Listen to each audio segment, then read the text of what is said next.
তাদেরকে পুলিশ হেফাজতে নিতে পারেন। আর অগ্নিকাণ্ডের মামলা তো হবেই, এটার আর কোনো রাত্রিবেলায় আগুন দিলে তো মানুষ মরে যেত, তো ওর যদি ঘুম না ভাঙতো তো আগুনে পুড়ে মরে যেত। এই জন্য হত্যার উদ্দেশ্যে বাড়িতে আগুন দেওয়া, এজাহারটা সুন্দর করে একটু আপনি তৈরি করে দেবেন।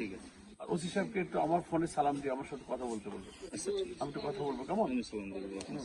বলবেন যে স্যার আসছিলেন, মামলা নিতে হবে, আর ওর আব্বা আর ওরা ভাইদেরকে নিয়ে একটু স্পেশালি ওদের মনের কথা শুনবেন যে ওরা কাদেরকে ধারণা করে। মানুষ সাসপেক্টেড ব্যক্তিদেরকে জিজ্ঞাসা করলে মামলা নাম উল্লেখ করে এদেরকে আপনি অ্যারেস্ট করবেন, জিজ্ঞাসাবাদ করে আইনের আওতায় নিয়ে যাবেন।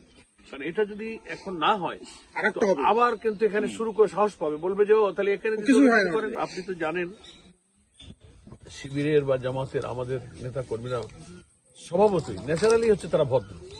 জিতছে এখানে আমরা 2000-3000 ভোটের ব্যবধানে এক একটা কেন্দ্রে আমরা ভোট পেয়েছি।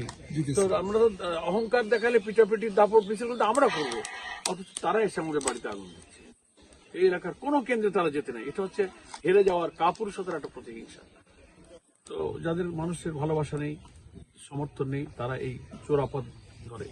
তা আমার কথা থাকলো যে আপনি এটা করবেন, আর আমি পুলিশ কমিশনের সাথে কিন্তু কথা বলবো কোন রকম মামলা যেন গাফিলতি না হয়, এবং এদের সাসপেক্টেড পার্সন যারা এদের কাছে শুনে জবানবন্দি নিয়ে রেকর্ড করে।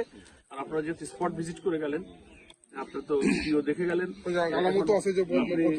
কেরোসিন তেলের বোতল এগুলো নিয়ে আপনার আইও রিপোর্ট এবং এদের জবানবন্দি নিয়ে মামলাটা একটু ভালো করে দেবেন। ঠিক আছে।